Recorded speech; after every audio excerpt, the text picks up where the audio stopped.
Great. So I'm here with His Excellency Anyim Pius Anyim, one of the distinguished presidential candidates in the ongoing race for the Nigerian presidency. Your Excellency, right away, let me start by asking you, you have been a staunch member of the People's Democratic Party, served as the president of the Nigerian Senate, and also was secretary to the Nigerian government during Goodluck Jonathan's time. Goodluck, yes. Exactly. So recently, your former boss, if I may use that word, former President Jonathan, technically indicated interest for this same race. What's your reaction? Well, I know that when I started and as I went along on the race, I was in touch with him, I was updating him. It is certainly not to my personal knowledge that he has decided to run. He hasn't told me. So I may not need to react to what I have no official communication about. So I think I will wait until he tells me that he's eventually on the race. So for now, he hasn't told me. And every level of my own aspiration, I have briefed him. Great, fair enough. Also, let's talk about your chances. What are your possibilities? What are the possibilities of your being nominated in this process? And what message would you have to the delegates? Well, what I have tried to put across is one, to highlight the circumstance Nigeria is in right now. And two, arising from this circumstance, we should therefore be cautious of the fact that there is only certain experiences, certain capacities, certain competencies that can fit in to resolve those circumstances. And what I have again tried to emphasize to delegates is that let it get out of their mind that we are just in an election season. Let it be consolidated in their mind that we are in a process of leadership recruitment. If you recruit the right leader, then the right things will start to happen. If you recruit the wrong leader, then everything will go wrong. And we have experienced it in Nigeria. So for me, I have always put on the table that my experiences are the only cognate experiences that anybody can put on the table among all that are in the race. I have been president of the Senate, in which case I ran got the Obasanjo government alongside the president, who was the executive head of the government. I have been secretary to government of the Federation, which is the administrative hub, the engine room of the presidency in under Goodluck Jonathan's administration. And when I was in the civil service, I worked in two parastatals under the presidency. In other words, I put it clearly, in fact, in all my public service career, I have been around the presidency. And I am not going to learn on the job. I will simply be in a very familiar terrain. I have clear knowledge of the country. I have clear knowledge of what the problems are. I have clear knowledge of what the solutions could be. And I think I fit in properly to resolve the Nigerian question of today. This had been the message I put forward to the delegates.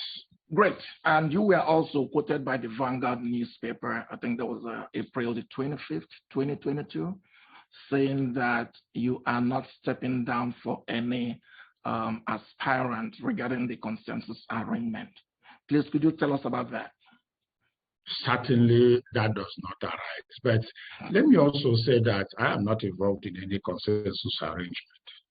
We met, the aspirants from Southeast met, and we were careful to avoid that word consensus.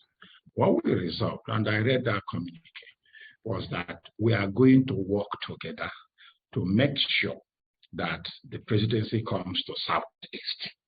Whoever gets it from the Southeast, that's good enough for all of us.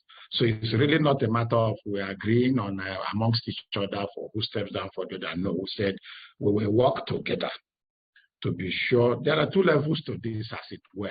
One, to secure the turn of the Southeast.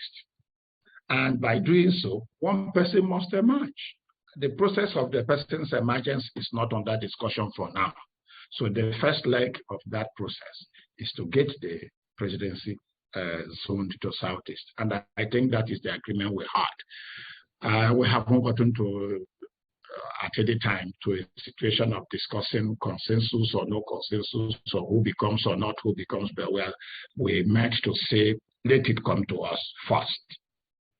So basically, if it comes to Southeast, if it comes to you, you expect others to collaborate and support your candidacy. And if it also comes to any other candidate, you are ready to also give that support. Is that what you're saying? Well, I still repeat what I have said. If it comes to Southeast, the chances are that Nigerians will have all of us presented before them to choose from, whoever. And I want you to realize that in 1999, the presidential candidates came from Southwest. The Nigerians chose the person they think have the capacity and the experience to run the country. In fact, the person Nigerians chose was, of course, you know, President Olusegun Obasanjo, who was rejected by Southwesterners. But Nigerians will look at the CV, look at your credential, look at your qualification, look at your disposition, look at your knowledge of the country, look at your ability to manage the diversity, and now make a choice.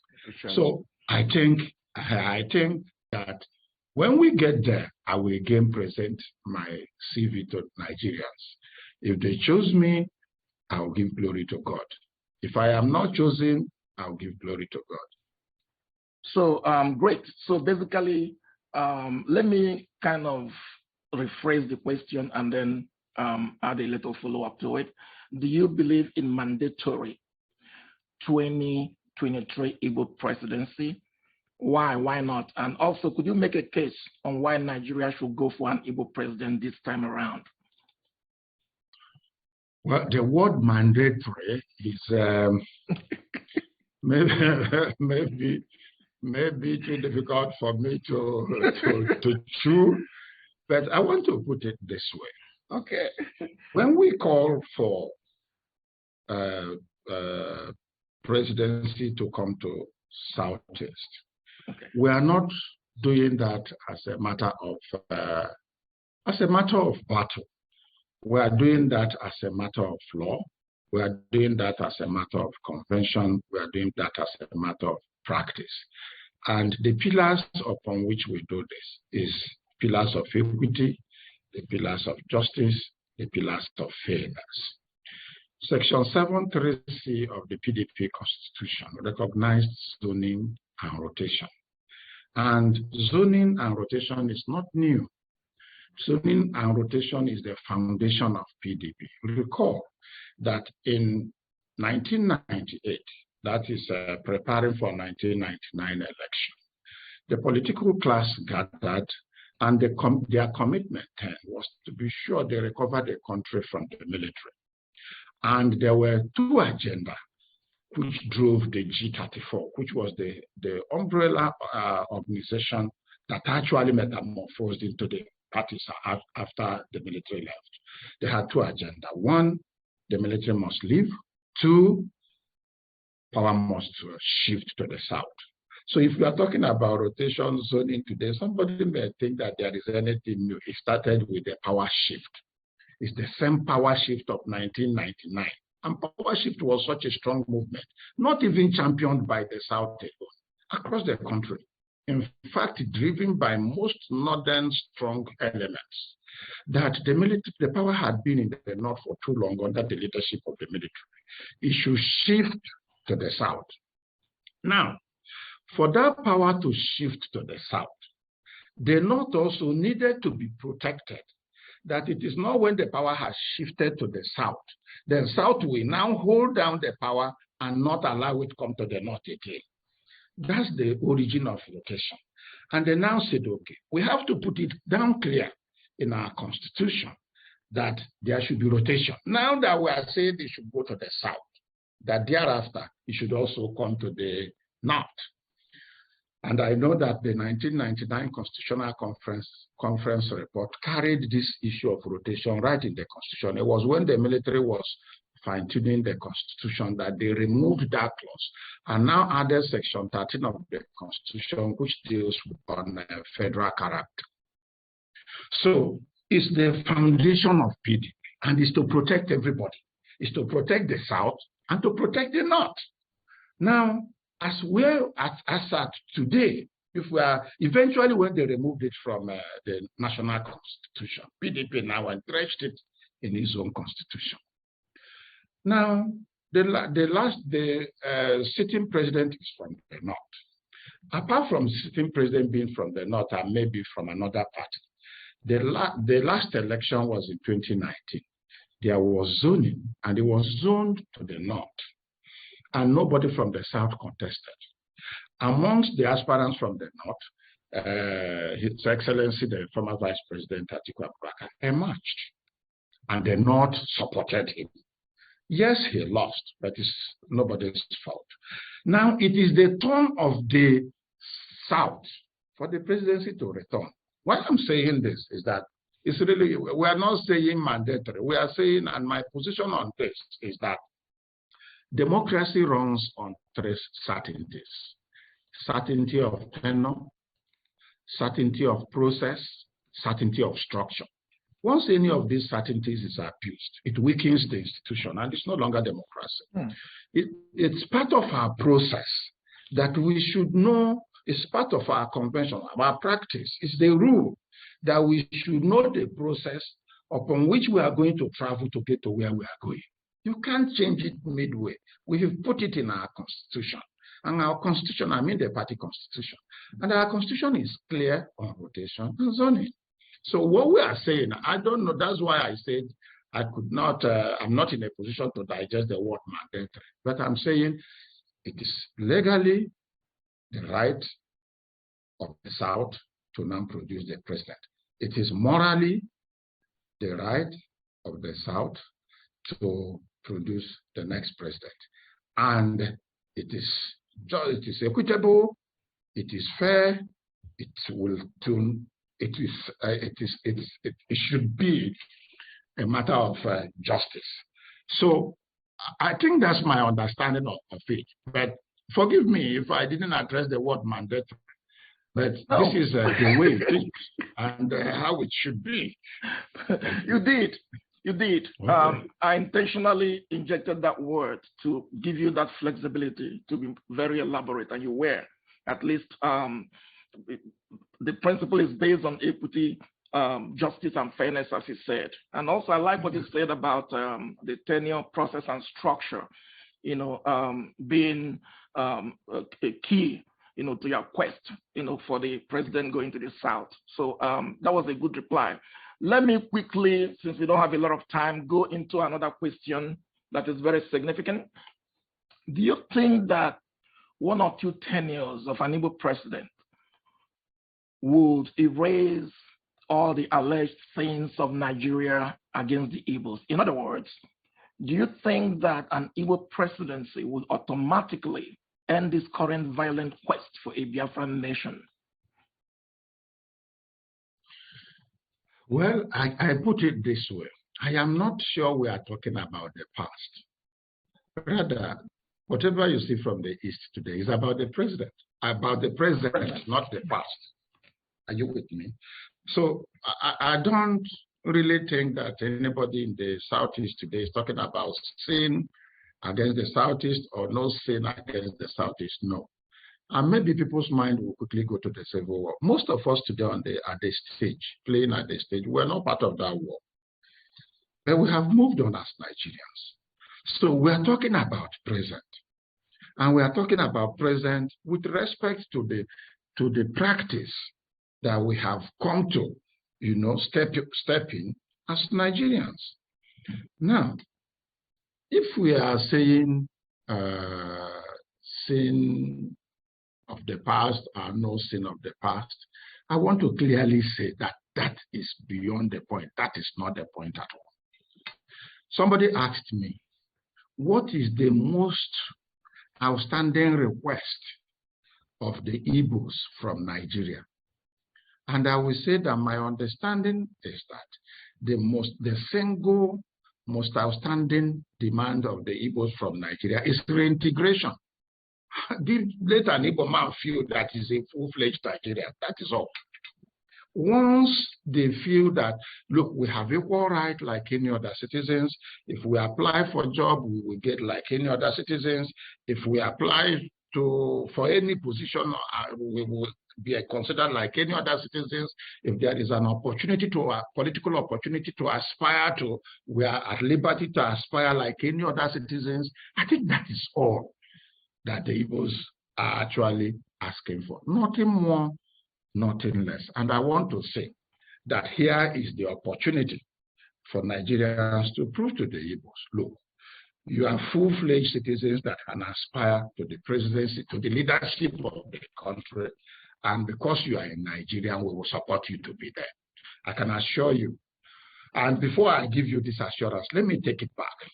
In 1997-98, after the annulment of June 12 election, the South were ready for any form of war.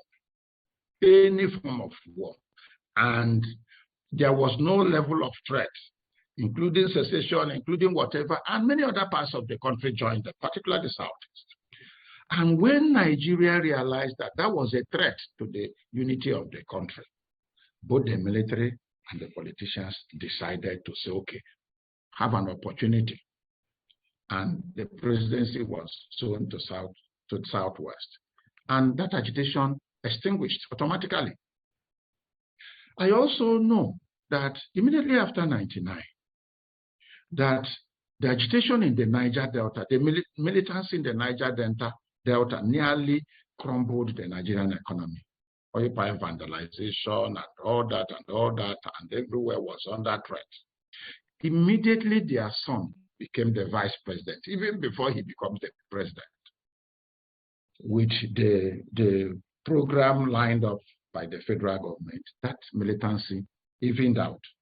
I want to believe that if a Southeasterner becomes the president of Nigeria, the agitations in the Southeast will extinguish, will eventually clear out. Okay, fair enough.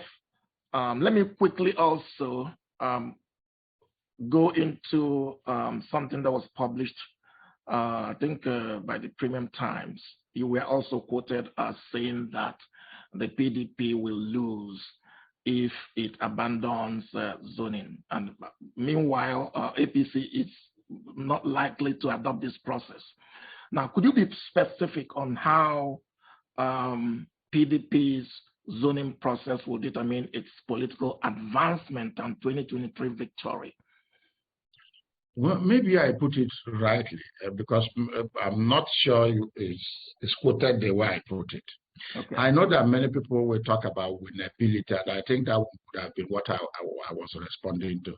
Many will talk about winnability, that you're from a more voter density area, for which reason you are likely to win, that we should consider winning over and above zoning. And I said no. It is not the population density, it's not the voters density that decides winning. And if it were, the examples we have lately wouldn't have been the same, because the current President Mohamed Buhari ran this election 3 times. Each time he will win in the north, but he will not eventually win to be president. 3 times, until he merged with the South. It was when the South pulled up their own strength, then the North pulled up their own strength, that he eventually won the presidency. So my position is that no region can do it alone.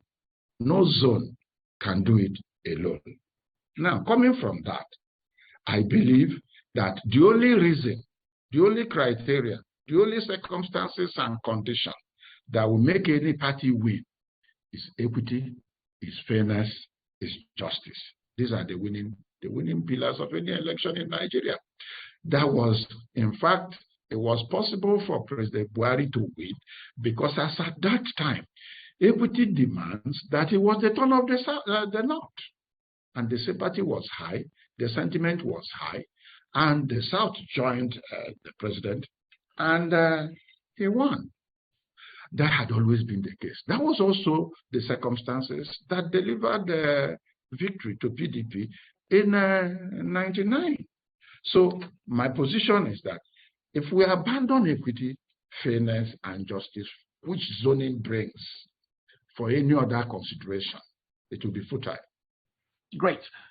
Before we go into your final thoughts, let me quickly ask you, do you believe in restructuring of the system? And if you do, as the president, how would you facilitate this process? Again, maybe I share my thoughts, but not directly answering your question, because each time people talk about restructure, many people have different things at the back of their mind. The meaning, there is no universally agreed meaning of restructure in our context today. But what I know is that the structure the nation started with was a well-discussed structure, a well-negotiated structure, and a well-agreed structure. Before the independence, as we prepare to become a nation, there were a series of negotiations. These negotiations led to constitutional conferences. Part of these negotiations also got to a point that Willinkins Committee was set up to address certain concerns. And I give you a few instances. In 1954, Nigeria, the rest of the country was ready for independence.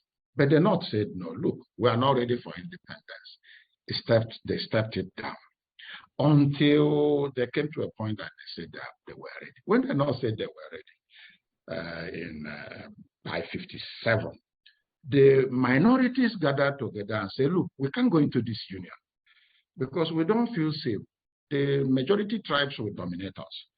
Again, the process was stepped down, and Willinkins Committee was set up to look into the fears of the minorities. And they went around, consulted with the minorities, and proposed a solution. Eventually, the structure of the nation was agreed upon for independence in 1960. After 1960, I'm still talking about structure. After 1960, we came to a point that the Midwestern region now thought, look, that they are capable of being a region. And I'm giving this a stance because people think it's impossible to reach an agreement, to reach understanding, to reach a consensus on certain issues that concerns the nation. I'm just giving these examples. Now, when the Midwestern region sought to become a region of their own, it was presented to both chambers of the parliament. It went around the country on referendum. Every part of the country agreed that there could be a Midwestern region. And the parliament created the Midwestern region under a civilian administration. So the structure of the nation can be discussed, not in a hurry. It can be discussed, and the structure you must deploy must be a structure acceptable and agreeable to every component of the polity. Otherwise, it will not work. I can tell you that the challenges we have today, or what people are querying today, was what the military did arbitrarily. Now, to build a nation, every person is important. Every group is important. Every region is important. You cannot, because you are in control of power, you impose a structure on the nation and you think others will accept it. No. My position is that we will continue to build consensus. Consensus will be a major platform under my administration to restore confidence in the nation, eliminate mutual suspicion, unite Nigerians again, so that in unison we generate a new patriotism to build a nation. And I want to say that it is not as difficult as many people imagine. It depends on the disposition of the leader. And I can tell you, I have experimented this when I became the president of the Senate. When I became the president of the Senate was in serious crisis. But when I came, the first month, the second month, people realized that I have no personal agenda other than the interest of the institution. And when I put my solutions on the table, everybody now saw that my solution will address your need, address your need, address your need, address your need. Everybody followed me. And we restored the Senate and gave bright leadership to the National Assembly. It is still possible. So for me, as a personal program, I won't give you any answer, but all I know is that I will provide the leadership that will inspire confidence to the length and breadth of the nation. And we will commit, because we have no other country. We'll come together, agree on what works for us, and all of us will put hands on the table to build the nation. Great. And on a final note, let's close up with your final thoughts. What message do you have for Nigerians regarding your candidacy? Now, this time around to Nigerians, what message would you have? Again, I will tell them that I am not coming to learn on this job, that I have extreme, clear understanding of what the challenges are, because I've been in the past in the system in the past 33 years of my life. I want to assure Nigerians that I understand the country. I am that one man that can find a home in any part of the country. I have almost intervened, interacted, and interfaced with people's challenges and projects across the country. And I am fitted to reunite the country, reduce suspicion, build consensus, and inspire our citizens to build our country on the path of growth, on the path of stability, and on the path of prosperity. Great. That'll be my message to them. Great. Thank you very, very much, Your Excellency. Anyim Pius Anyim. And on behalf of the West African Pilot News, I wish you good luck on your presidential aspiration.